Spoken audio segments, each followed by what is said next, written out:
நம் இறைவன் யார்? உள்ளம் அமைதி பெற நம் வாழ்வின் நோக்கம் என்ன? மரணத்திற்கு பின் இதற்கான விடைகளை படியுங்கள். இதுதான் இஸ்லாம். நம்மை படைத்த இறைவன் வழங்கிய ஒரு முழுமையான வாழ்வியலே இஸ்லாம். அது அனைத்து காலங்களிலும் உலகம் முழுவதும் பல இறைத்தூதர்கள் மூலம் போதிக்கப்பட்டது. இஸ்லாம் என்றால் கீழ்ப்படிதல், அமைதி என்று பொருள். படைத்த இறைவனுக்கு கீழ்ப்படிந்து வாழும்போது தனி மனித மற்றும் சமூக வாழ்வு அமைதி பெறுகிறது. இஸ்லாத்தின் இறை கோட்பாடு: அகில உலகையும் படைத்து பராமரிப்பவன் மட்டுமே கடவுள். படைத்தவனை மட்டுமே வணங்க வேண்டும். அந்த படைத்தவனையே அல்லாஹ் என்ற பெயர் குறிப்பிடுகிறது. மனிதன், விலங்கு, மரம், சூரியன், நிலா போன்ற படைப்பினங்களை கடவுளாக நம்புவதையும் வணங்குவதையும் இஸ்லாம் தடை செய்திருக்கிறது. இறைவன் கூறுகிறான்: மனிதர்களே, உங்களையும் உங்களுக்கு முன்னிருந்தவர்களையும் படைத்த உங்கள் இறைவனையே வணங்குங்கள். கடவுள் ஒருவனே, அவன் எத்தேவைகளும் அற்றவன். அவன் யாரையும் பெறவும் இல்லை, யாருக்கும் பிறக்கவும் இல்லை, அவனுக்கு நிகரில்லை. இதுதான் குர்ஆன். மக்களை சீர்திருத்த இறைவனால் தேர்ந்தெடுக்கப்பட்ட அனைத்து தூதர்களுக்கும் வேதங்கள் வழங்கப்பட்டன. அதை கொண்டு அவர்கள் மக்களுக்கு போதிப்பார்கள். அந்த வரிசையில் இறுதி தூதர் முஹம்மது நபி ஸல்லல்லாஹு அலைஹி வஸல்லம் அவர்கள் மூலம் வழங்கப்பட்ட இறுதி இறைவேதமே குர்ஆன்.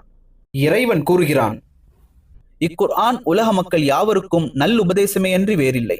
படைக்கப்பட்ட நோக்கம்: உங்களில் யார் இறை வழிகாட்டலின்படி நற்செயல் புரியக்கூடியவர் என்பதை சோதிப்பதற்காக படைத்தான். மரணத்திற்கு பின் இவ்வுலகம் ஒரு நாள் முழுவதுமாக அழிக்கப்படும். பிறகு அனைத்து மனிதர்களும் அவர்கள் தம் வாழ்நாளில் செய்த செயல்களுக்கு கூலி கொடுக்கப்படுவதற்காக மீண்டும் உயிர் கொடுத்து எழுப்பப்படுவர்.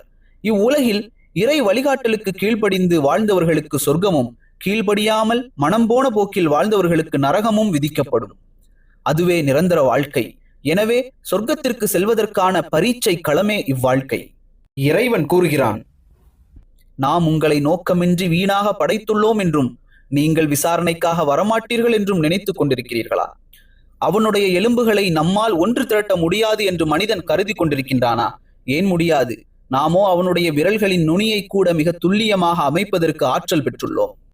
உள்ளம் அமைதி பெற செல்வம், புகழ் என அனைத்தும் இருந்தாலும் சரியான இறை நம்பிக்கையும் இறை வழிகாட்டலின்படி வாழ்வதுமே நிம்மதியை தரும். இறைவன் கூறுகிறான்: அல்லாஹுவை நினைவு கூறுவதால் தான் உள்ளங்கள் நிம்மதி அடைகின்றன என்பதை அறிந்து கொள்ளுங்கள்.